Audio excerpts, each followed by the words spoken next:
नमस्कार। छत्तीसगढ़ के बुलेटिन में आपका बहुत बहुत स्वागत है और मैं हूं आपके साथ दीपिका ओझा। चलिए शुरुआत करते हैं खबरों की। एमसीबी जिले के भरतपुर विकास खंड में आदमखोर तेंदुए ने दहशत फैला रखी है। आपको बता दें कि गांव कुआरी में एक बार फिर तेंदुए ने एक शख्स को अपना शिकार बनाया है। जानकारी के अनुसार जब किसान अपने खेत से वापस घर आ रहा था, उसी दौरान तेंदुए ने हमला कर दिया, जिससे उसकी मौत हो गई। मौके पर वन विभाग की टीम और ग्रामीण पहुंचे। घटना की जानकारी मिलते ही क्षेत्र के विधायक गुलाब कामरो अस्पताल पहुंचे। ग्रामीणों का कहना है कि इससे पहले वन मंत्री को पत्र भी दिया जा चुका है। तो आपको बता दें कि आदमखोर तेंदुए के हमले के बाद इलाके में दहशत का माहौल देखने को मिल रहा है। बताते चले कि एक शख्स पर तेंदुए ने हमला कर दिया, जिसके चलते उसकी मौत हो गई। ग्रामीणों में दहशत का माहौल देखने को मिल रहा है। ग्रामीणों ने वन मंत्री को इस मामले पर पत्र भी सौंपा है।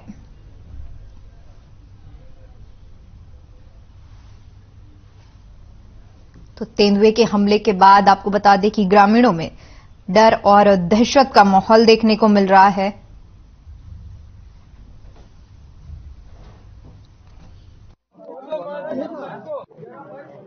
ये शेर है कि तेंदुआ है, पता नहीं कौन सा जानवर है, लेकिन शेर जैसे लगता है। आज मेरे बड़े भाई को फिर से हमला करके मार डाला है। मैं शासन और प्रशासन सबसे मांग करता हूं कि जब तक इस आदमखोर जानवर को मारने का आदेश नहीं किया जाएगा और इसको जान से मारने का व्यवस्था नहीं की जाएगी, तब तक हम इस शव को अंतिम संस्कार नहीं करेंगे। ये गांव वाले ने तय किया है और मैं मांग करता हूं शासन प्रशासन से कि ये आदमखोर जानवर को तत्काल मारने का आदेश पारित करें, ताकि हम लोग सुरक्षित रहें। पूरा क्षेत्र को भयभीत करके रखा है।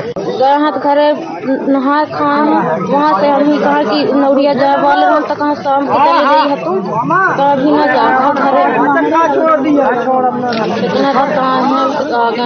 हम जाती शाम को 5 बजे ग्राम कुमारी के पास 13 से 40 कंपार्टमेंट के लगे अरहर के खेत में एक रमनवन से बैगा, जो ग्राम कुमारी का निवासी है, उम्र लगभग 50 वर्ष है, वहीं पर था, जिसको वन प्राणी द्वारा मार दिया गया। दोपहर से मुझे जानकारी लगी थी। मैंने फॉरेस्ट के विभाग से बात किया था। इससे पहले भी जब 3 घटना हुआ था, 2 का डेथ हुआ था, 1 जान बचाया गया। माननीय मंत्री जी से मैं विधानसभा में उनको अवगत कराया था, तो माननीय मंत्री जी ने टीम भेजी थी, कांकेर की टीम भेजी थी, पर किन्हीं कारण से कैमरे जो लग रहे हैं जंगलों में, तो स्थान कहीं कहीं पर पता नहीं चल पा रहा है। कभी यहाँ चले जा रहा है, कहीं वहाँ चले जा रहा है, जिसके कारण से आदमखोर है नहीं है क्या है उसका परीक्षण नहीं हो पा रहा है। इसके कारण से लगातार अटैक हो रहा है। पर मैंने अभी जैसे ही आज मुझे जानकारी लगा शाम को, मैंने वन विभाग के सचिव मनोज पिंगवा साहब से बात की है, सीसीएफ साहब से, पीसीसीएफ साहब का, मंत्री जी से मैं बात कर रहा हूँ कि यहाँ पर विशेष टीम भेजी जाए ताकि इसको रेस्क्यू करके या तो पकड़ा जाए या फिर अंतिम कोई ऐसा निर्णय लिया जाए, क्योंकि यहाँ लोगों का जान जा रहा है। जान से बड़ा कुछ नहीं होता है।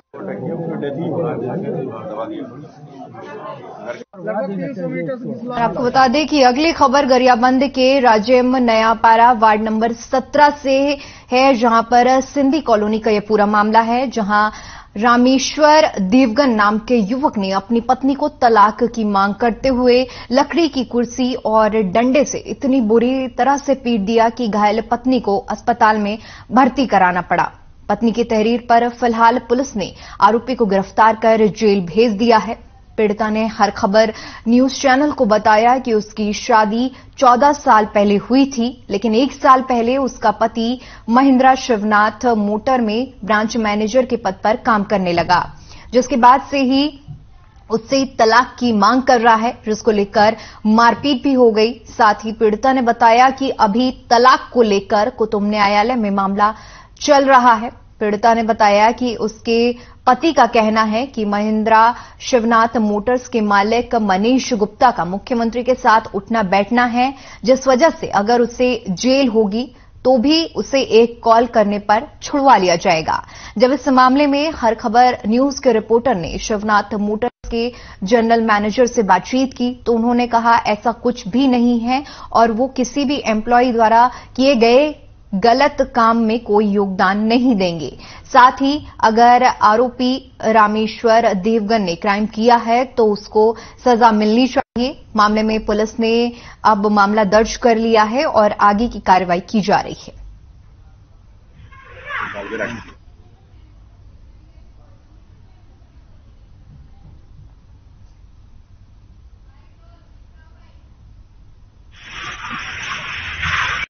सिंधी कॉलोनी की घटना है कि प्रातः फोन आया कि पीड़िता बताए कि मेरा पति जो है मेरे से काफी मारपीट किया है, जिसमें तत्काल पुलिस को भेजा गया, जिसमें पीड़िता को थाने लाकर उससे पूछताछ की गई। तो उसने विस्तृत जानकारी दी कि वो सिंधी कॉलोनी में अकेले ससुराल में रहती है और उसका पति बाहर रहता है और काफी लंबे समय से विवाद चल रहा है, जिसका कुटुंब न्यायालय रायपुर में प्रकरण भी चल रहा है और कुछ उनकी जो व्यक्तिगत बातें थी कि उनकी संतान नहीं हो रहा, उसी बात को लेकर उसका पति आए दिन उसको प्रताड़ित करता रहता था कि कल आज सुबह प्रातः 6 बजे इसी बात को लेकर उसका पति आया और घर में घुसकर उससे मारपीट किया। 1 साल के पहले मेरे पति ने मुझे छोड़कर गरियाबंद में शिवनाथ मोटर्स में ज्वाइन कर लिए थे और हमेशा मुझे धमकी देते थे कि मुझे तलाक देने के मर्डर कर दूंगा करके।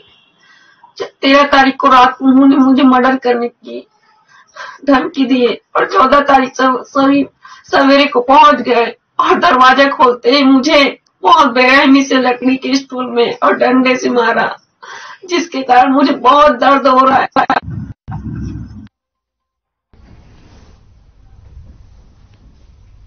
तो आपको बता दें कि ये पूरा मामला सामने आया है, जहां पर पति ने बड़ी बेरहमी के साथ अपनी पत्नी से मारपीट की और लगातार आरोप लगाया जा रहा है कि पति धमकी दे रहा था और मारपीट की ये पूरी घटना सामने आई है, जिसके बाद पीड़ित महिला को अस्पताल में भर्ती कराया गया है।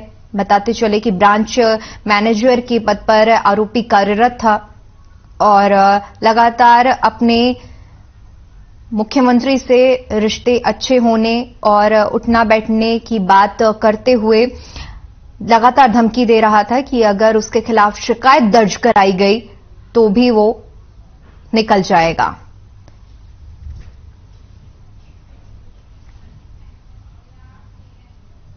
चलिए खबरों में आगे बढ़ते हैं और बात करते हैं जांजगीर चांपा जिले के, जहां पर आपको बता दें कि किसी भी गांव, किसी भी क्षेत्र में रमेश कश्यप अवैध खुदाई करके मोरम बेचकर प्रशासन को करोड़ों रुपए का चूना लगा रहे हैं। अवैध मोरम के उत्खनन में रमेश कश्यप निगुडीह निवासी एक ऐसा नाम है जिसे लेकर लोग अवैध खनन करने वाले के नाम से जानते हैं, जो राजस्व विभाग के बिना परमिशन के मोरम मिट्टी निकालकर बेच रहे हैं। जैसे ही खैरताल में संवाददाता की टीम पहुंची तो एक जेसीबी और 5 ट्रैक्टर पाए गए और जैसे ही वीडियो बनाना शुरू किया वैसे ही संवाददाता से बहस करते हुए अवैध खनन करने वाले जेसीबी और ट्रैक्टर लेकर फरार हो गए।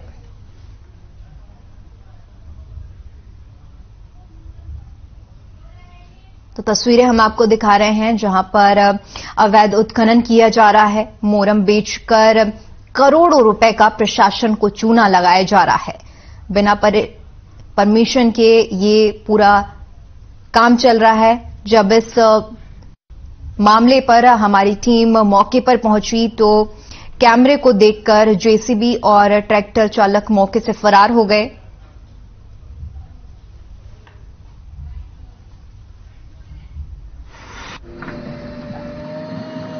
तालाब पे मौजूद हूँ, आप देख सकते हो किस प्रकार से यहाँ बिना शासन की अनुमति की यहाँ खोदाई की जा रही है और रात दिन करते हुए यहाँ से मुरुम मिट्टी को निकाले जा रहे हैं।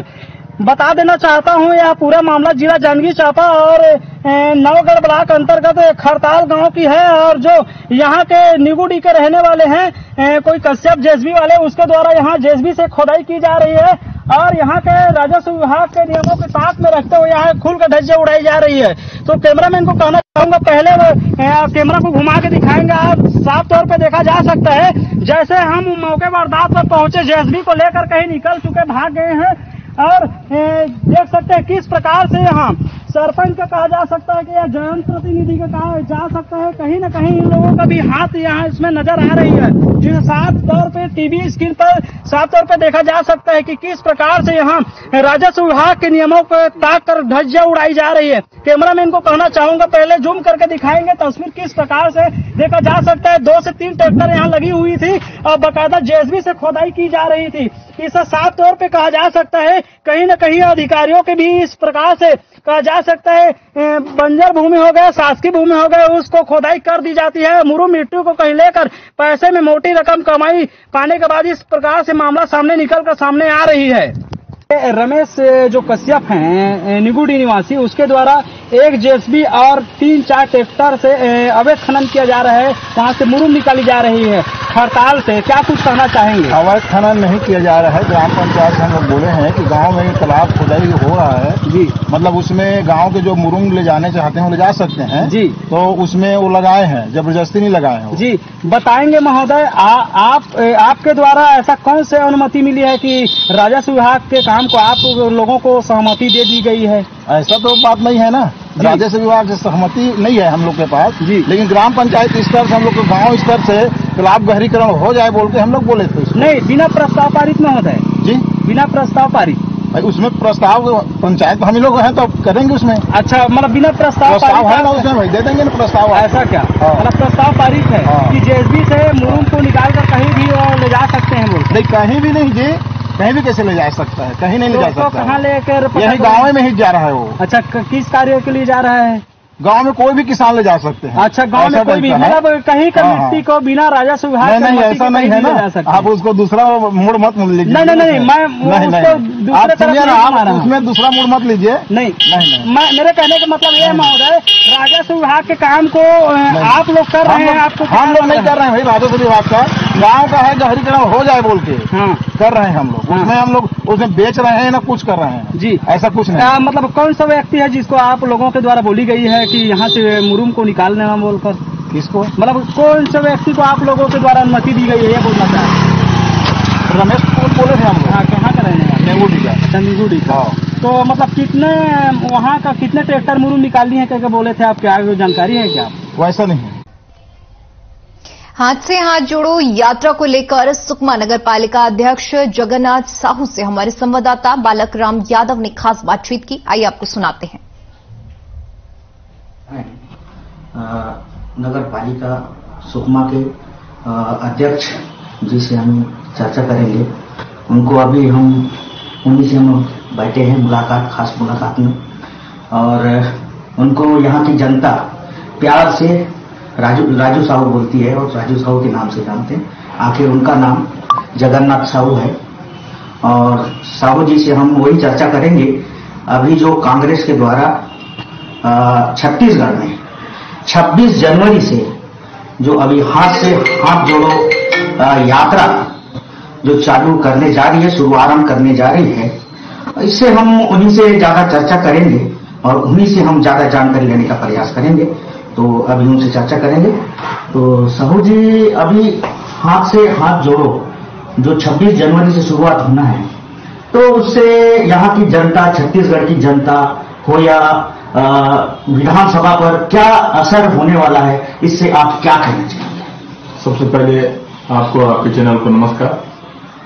आज हाथ से हाथ जोड़ो का जो यात्रा है 26 जनवरी से शुरुआत होने वाला है छत्तीसगढ़ पे।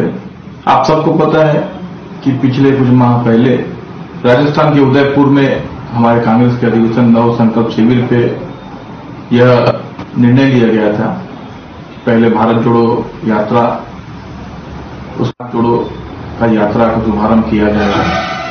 इसकी हमने पूरी तैयारी कर ली है।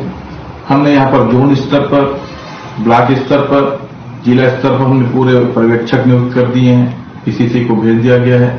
हमारे इस क्षेत्र के विधायक और छत्तीसगढ़ के मंत्री माननीय कावसी लखमा जी के दिशा निर्देश के अनुसार और हमारे पीसीसी अध्यक्ष माननीय मोहन मरकाम जी के नेतृत्व में यह हाथ से हाथ जोड़ो का अभियान, महाअभियान चलने जा रहा है।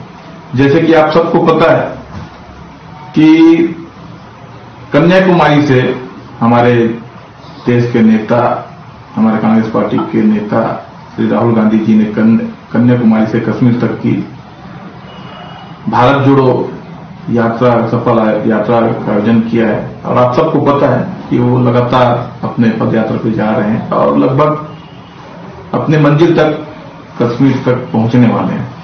26 जनवरी के आसपास पहुंच जाएंगे और वहां पर झंडा भी लहराएंगे, तिरंगा झंडा। तो उसी तारतम्य में पूरे हमने सुकमा जिला सहित छत्तीसगढ़ में पदयात्रा का भी हमने यहाँ पर आयोजन किया। यहाँ पर प्रत्येक वार्डों पर जाकर हम शासन की जन कल्याणकारी योजनाओं को अंतिम व्यक्ति तक पहुंचाने का हम प्रयास कर रहे हैं। और हाथ से हाथ जोड़ो का भी मुख्य उद्देश्य यही है कि हमारे छत्तीसगढ़ शासन भूपेश बघेल जी की सरकार ने जो भी जन कल्याणकारी योजना लागू की है, संचालित की है, उन्हें अंतिम व्यक्ति तक पहुंचाना। आप सबको पता है अभी खेती का कार्य पूर्ण हो चुका, लोग फसल से लेकर कट्टे तक पूरे अपने अपने धान को मंडी तक लेके गए। इस बार आपने देखा होगा कि विपक्ष के पास एक मुद्दा रहता था, चाहे बारदाने का हो, चाहे धान उठाव का हो। इस बार कहीं पर कोई भी आपको मुद्दा सुनाई नहीं दिया, क्योंकि हमारी छत्तीसगढ़ की भूपेश बघेल की सरकार ने, माननीय मंत्री कवासी लखमा जी की सरकार ने इतने अच्छे तरीके से इतने धान का रखरखाव, उठाव और कोठार से लेकर मंडी तक का जो हमारे धान किसान जो बेचते हैं, उन्हें कभी भी कोई भी तकलीफ नहीं हुई, कोई भी समस्या का सामना उन्हें नहीं करना पड़ा। वो आसानी से गए, टोकन कटाए अपने धान का और उनके कुछ दिनों के बाद जैसे जो धान बेचे, उनके अकाउंट में उनका पैसा आ गया। पैसे आने के बाद ऐसा नहीं कि वो किसान उस पैसे को अपने बैंक में जमा करते हैं, बैंक से पैसा निकालते हैं। जब से धान का पैसा आया लोगों के पास, पूरा सुकमा के बाजार में रौनक आ गई है। तो जो किसान का पैसा है रोलिंग होता है, लगातार मार्केट पर घूमता है, उससे सभी लोग, अन्य व्यापारी लगातार जब उनके पास पैसा, उनके सामान बिकते हैं तो उनके पास भी पैसा आता है, तो पूरा मार्केट में रौनक रहता है। अच्छा साहू जी, हमारा सवाल है कि जैसे पिछले विधानसभा में जनता ने आपको पूर्ण बहुमत की सरकार दी है और पूर्ण बहुमत से सरकार आपको हाथ से हाथ जोड़ करके आपके छत्तीसगढ़ में सरकार बनाई है, तो फिर अभी क्या ऐसा समय आया फिर से नए सीरियल से फिर हाथ से हाथ जोड़ो यात्रा, हाथ से हाथ जोड़ो का जो नारा देकर, नाम देकर अभी जो यात्रा 26 जनवरी चालू होना है, तो इससे और क्या आपको जनता तक और ज्यादा संदेश देना चाह रहे हैं? बहुत अच्छा सवाल है आपका। हमारी जो कांग्रेस की सरकार है, कांग्रेस पार्टी है, वो गरीब लोगों की पार्टी है, गरीब लोगों की सरकार है। भारतीय जनता पार्टी के जैसा नहीं जो सिर्फ चंद उद्योगपति के लिए पूरे देश में काम करके उन्हें फायदा पहुंचाने के लिए उन्हें लोन देती है और उन्हें भारत से भगा भी देती है। लेकिन जो हमारी कांग्रेस पार्टी की जो सोच है, जो रीति नीति है, वो लगातार बस यही काम करते हैं कि आम आदमी तक, गरीब व्यक्ति तक और इस समाज में प्रत्येक वर्ग के लोगों को शासन की योजनाओं को उन तक पहुंचाने का कार्य करते हैं। हम ट्राइबल बेल्ट में रहते हैं, आदिवासी क्षेत्र में रहते हैं। यहां पर तेंदुपत्ता का रेट 4000 किया, 2500 रुपया धान किया था, इस बार 2640 रुपये है। वनोपज ऐसे 35 प्रकार के वनोपज हैं जिन्हें शासकीय रेट में समर्थन मूल्य दिया जा रहा है। हमारे मंत्री जी कवासी लखमा जी का हमेशा सोच रहता है कि हमारे आदिवासियों की जेब में कैसे पैसा जाए। हमारे पास वनोपज है, हमारे पास बहुत सारी ऐसी चीज हैं, उनका समर्थन मूल्य कैसे मिले। आप देख सकते हैं, आप भी यहीं के हैं, पिछले सरकार में महुआ का रेट 2 रुपया था। ग्रामीण आते थे, अपना महुआ रोड पे फेंक देते थे, गाय बैलों को खिला देते थे, तो ये स्थिति थी। आज 40 रुपया 42 रुपया उसका रेट है। अमचूर का रेट आज 120 रुपया है। तो अगर अच्छे रेट में बिकेगा तो सीधी सी बात है, वो पैसा जो आएगा आदिवासी को सीधा जेब में जाएगा, वो अपनी जरूरत को पूरा करेंगे, आर्थिक रूप से मजबूत होंगे, और आर्थिक रूप से मजबूत होंगे पूरा समाज मजबूत होगा, सभी वर्गों में पैसा बटेगा। उनके बच्चे आज आप देख सकते हैं, Swami Atmanand English medium school, मैं कभी ऐसा नहीं देख रहा कि उनके लिए, मेरे पास भी कुछ लोग आते हैं कि भैया हमारे शासकीय स्कूल में डाल रहे हैं, क्योंकि वहाँ की पढ़ाई इतनी अच्छी है। हमारे बच्चे भी, गरीब बच्चे भी इंग्लिश मीडियम में पढ़ें, इंग्लिश शिक्षा ग्रहण करें। हमारे मंत्री जी कौशी लखमा जी हमेशा ये बात बोलते हैं कि हमारे बस्तर के जो छात्र छात्राएं हैं पढ़ाई तो करते हैं, पहले पढ़ाई तो ज्यादा नहीं था, लेकिन जब से हमारी सरकार आई है, कांग्रेस की सरकार आई है, लगातार आपने देखा कि 2020 में 10वीं में फर्स्ट रैंक आया, 12वीं में 6वां रैंक आया, और इस प्रकार लगातार टॉप 10 में आ रहे हैं। और हमारे बच्चे लगातार आगे बढ़ रहे हैं, जो कंपटीशन एग्जाम में भी बहुत आगे जा रहे हैं। आप देख सकते हैं यहाँ के बच्चे बहुत आगे बढ़ रहे हैं।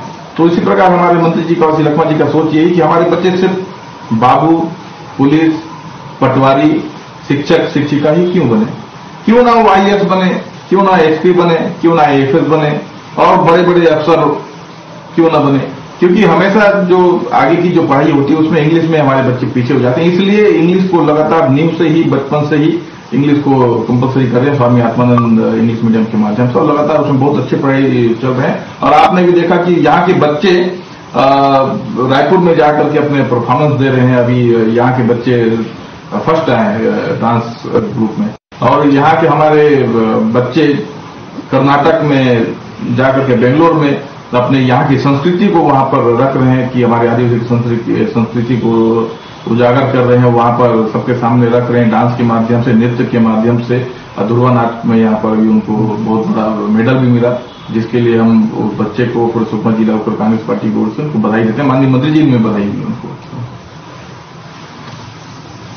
धन्यवाद साहू जी, आपने छत्तीसगढ़ की हाथ से हाथ जो यात्रा के बारे में जो चर्चाएं की हैं उसमें बखूबी निभाए हैं, और अच्छे से इस वार्ता में अच्छे से वार्ता करने का प्रयास किए, और यहाँ सुकमा जिले में भी जितने विकास हुए उसके बारे में बताने का प्रयास किए हैं। और हाथ से हाथ जोड़ो जो यात्रा जो 26 से चालू होना है, कहीं ना कहीं जनता के हित में और कहीं ना कहीं जो विकास होनी है उसके हित में जो कार्य किया जा रहा है, तो इस बात को बताने का प्रयास किया। जी, मैं बालक राम यादव, हर खबर सुकमा। एमसीपी जिले के नगर पालिका निगम चिरमिरी के कर्मचारियों का 5 माह से वेतन नहीं मिला है, जिसके लिए समाज सेवी चंदन गुप्ता ने नगर पालिका निगम के सामने निगम कर्मचारियों के लिए विरोध प्रदर्शन किया। ये प्रदर्शन निःशुल्क राशन और सब्जी की दुकान खोलकर किया गया। इस दौरान चंदन गुप्ता ने कहा कि नगर पालिका निगम के कमिश्नर नगर निगम के कर्मचारी के वेतन से संबंधित किसी भी प्रकार का समाधान करने में निष्क्रिय दिखाई पड़ रहे हैं, जिसके कारण नगर निगम के कर्मचारियों की हालत दिन प्रतिदिन खराब होती जा रही है। लेकिन 5 माह से वेतन न मिलने के कारण कोई ठोस उपाय भी निगम प्रशासन नहीं निकाल रहा है।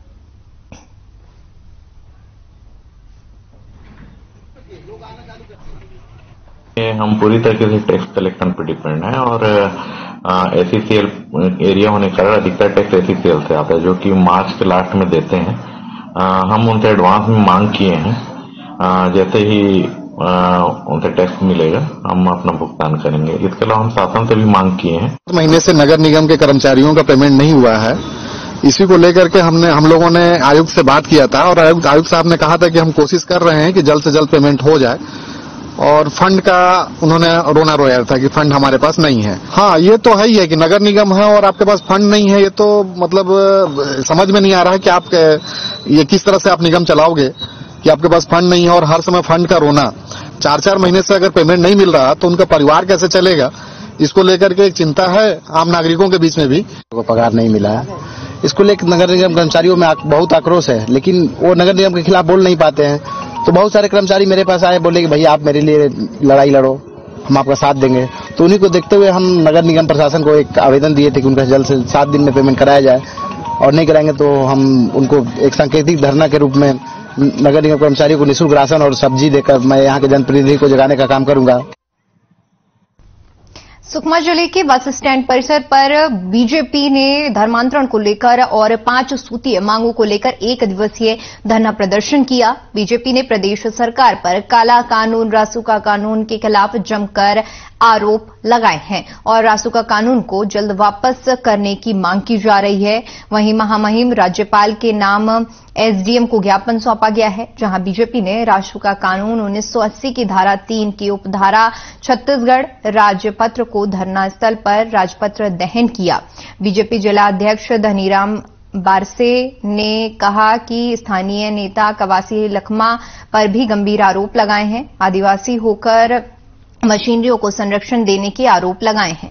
प्रदेश पर रासुका आरोपित कर दिया गया है। प्रदेश के अनुसूचित क्षेत्रों में लगातार जारी अवैध धर्मांतरण को रोकने और चर्च निर्माण पर रोक लगाने की बजाय सरकार भेदभाव और वर्ग संघर्ष करने की रणनीति अपना रही है।